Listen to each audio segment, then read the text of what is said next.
ಎಲ್ರಿಗೂ ರಂಜು ಕಿಚನ್ 05 ಚಾನಲ್ಗೆ ಸ್ವಾಗತ.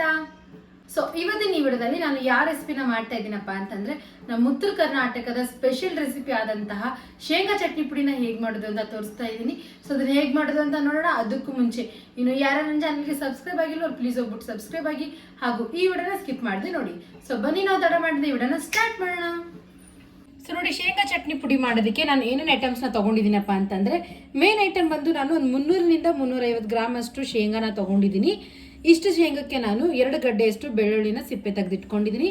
ಮತ್ತು 2 ಟೇಬಲ್ ಸ್ಪೂನ್ ಅಷ್ಟು ಖಾರದ ಪುಡಿ, ಹಾಗೆ ರುಚಿಗೆ ತಕ್ಕಷ್ಟು ಉಪ್ಪನ್ನು ನಾನು ತೊಗೊಂಡಿದ್ದೀನಿ. ನೋಡಿ, ಈ 4 ಐಟಮ್ನಿಂದ ನಾವು ಸ್ಟೋರ್ ಮಾಡಿ ಇಟ್ಕೊಳ್ಳುವಂತಹ ಶೇಂಗಾ ಚಟ್ನಿ ಪುಡಿನ ರೆಡಿ ಮಾಡ್ಕೋಬೋದು. ಸೊ ಬನ್ನಿ ಇವಾಗ ಹೇಗೆ ಮಾಡೋದು ಅಂತ ನೋಡೋಣ. ನಾನು ಗ್ಯಾಸ್ ಆನ್ ಮಾಡ್ಕೊಂಡ್ಬಿಟ್ಟು ಹಂಚನ್ನ ಇಟ್ಕೊಂಡಿದ್ದೀನಿ. ಇವಾಗ ಹಂಚು ಕೂಡ ಕಾದಿದೆ. ಇವಾಗ ಇದ್ರೊಳಗಡೆ ನಾನು ಶೇಂಗಾನ ಹಾಕೊಳ್ತಾ ಇದ್ದೀನಿ. ನೋಡಿ ಎಲ್ಲ ಶೇಂಗಾ ಹಾಕೊಂಡ ನಂತರ ನಾನು ಇವಾಗ ಚೆನ್ನಾಗಿ ಇದನ್ನ ಹುರ್ಕೊಳ್ತೀನಿ. ನೋಡಿ, ಈ ರೀತಿ ನಾನು ಕಲರ್ ಚೇಂಜ್ ಆಗೋವರೆಗೂ ಶೇಂಗಾನ ಚೆನ್ನಾಗಿ ಹುರ್ಕೊಂಡಿದ್ದೀನಿ. ಇಷ್ಟ ಆದರೆ ಸಾಕು. ಇವಾಗ ನಾನು ಇದನ್ನ ಒಂದು ಪ್ಲೇಟ್ನಲ್ಲಿ ತೆಗೆದಿಟ್ಕೊಳ್ತಾ ಇದ್ದೀನಿ. ನೋಡಿ, ಇವಾಗ ಇದನ್ನ ನಾನು 2 ನಿಮಿಷದವರೆಗೂ ತಣ್ಣಗಾಗ್ಬಿಡ್ತೀನಿ. ಶೇಂಗಾ ನೋಡಿ ಚೆನ್ನಾಗಿ ತಣ್ಣಗಾಗಿದೆ. ಇವಾಗ ಇದ್ರೊಳಗಡೆ ನಾನು ಒಂದು ಸ್ವಲ್ಪ ಸ್ಲೋ ಆಗಿ ಇದನ್ನ ಜಜ್ಕೊಳ್ತಾ ಇದ್ದೀನಿ ಸಿಪ್ಪೆ ತೆಗಿಯೋಗೋಸ್ಕರ. ನೋಡಿ, ಈ ರೀತಿ ನಾನು ಶೇಂಗಾಗಿ ಸಿಪ್ಪೆ ತೆಗೆದಿಟ್ಕೊಂಡಿದ್ದೀನಿ. ಇವಾಗ ಬನ್ನಿ ನಾವು ಮಿಕ್ಸಿಗೆ ಹಾಕೊಳ್ಳೋಣ. ಫಸ್ಟ್ ನಾನು ಎಲ್ಲ ಶೇಂಗಾನ ಹಾಕೊಳ್ತೀನಿ.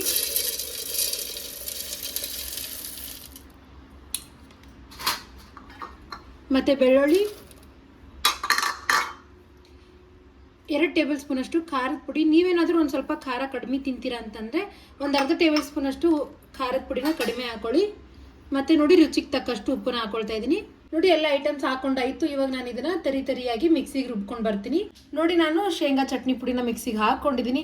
ನೋಡಿ ಎಷ್ಟು ಚೆನ್ನಾಗಿದೆ ಶೇಂಗಾ ಚಟ್ನಿ ಪುಡಿ. ನೋಡಿದ್ರೇ ಇವಾಗಲೇ ತಿನ್ನಬೇಕು ಅನಿಸ್ತಾ ಇದೆ. ನಮ್ಮ ಉತ್ತರ ಕರ್ನಾಟಕದಲ್ಲಂತೂ ಶೇಂಗಾ ಚಟ್ನಿ ಪುಡಿ ಪ್ರತಿಯೊಬ್ಬರ ಮನೆಯಲ್ಲಿ ಯಾವಾಗಲೂ ಇರುತ್ತೆ. ನೋಡಿ, ನಾನು ಸ್ವಲ್ಪ ಬೆಳ್ಳುಳ್ಳಿ ಜಾಸ್ತಿ ಹಾಕೊಂಡಿರೋದ್ರಿಂದ ಶೇಂಗಾ ಚಟ್ನಿ ಪುಡಿದು ಉಂಡೆಗಳು ಕೂಡ ಬರ್ತಾ ಇದೆ. ನೋಡಿ, ಮೆತ್ತಗಾಗಿದೆ, ಎಷ್ಟು ಚೆನ್ನಾಗಿದೆ. ಜೋಳದ ರೊಟ್ಟಿ ಆಗಲಿ ಅಥವಾ ಚಪಾತಿ ಆಗಲಿ ಯಾವುದೇ ರೀತಿಯಾದಂತಹ ಅಡುಗೆ ಜೊತೆ ನೀವು ಸ್ವಲ್ಪ ಶೇಂಗಾ ಚಟ್ನಿ ಪುಡಿನ ಹಚ್ಕೊಂಡು ತಿನ್ನಿ, ತುಂಬ ವಂಡರ್ಫುಲ್ ಆಗಿರುತ್ತೆ. ಅದ್ರ ಸ್ಪೆಷಲಿ ಏನಪ್ಪಾ ಅಂತಂದ್ರೆ ಸ್ವಲ್ಪ ಶೇಂಗಾ ಚಟ್ನಿ ಪುಡಿ, ಅದ್ರ ಜೊತೆ ಒಂದು ಸ್ವಲ್ಪ ಮೊಸರನ್ನ ಆ್ಯಡ್ ಮಾಡ್ಕೊಳ್ಳಿ. ಇದ್ರ ಜೊತೆ ನೀವೇನಾದ್ರೂ ಜೋಳದ ರೊಟ್ಟಿ ತಿಂದರೆ ನೆಕ್ಸ್ಟ್ ಲೆವೆಲಲ್ಲಿ ಟೇಸ್ಟ್ ಇರುತ್ತೆ. ಒಮ್ಮೆ ಟ್ರೈ ಮಾಡಿ. ಇಷ್ಟ ಆದಲ್ಲಿ ನನ್ನ ಚಾನಲ್ಗೆ ಸಬ್ಸ್ಕ್ರೈಬ್ ಆಗಿ, ಹಾಗೂ ಈ ವಿಡಿಯೋಗೆ ಲೈಕ್ ಮಾಡಿ, ಶೇರ್ ಮಾಡಿ, ಕಮೆಂಟ್ ಮಾಡಿ. Thanks for watching.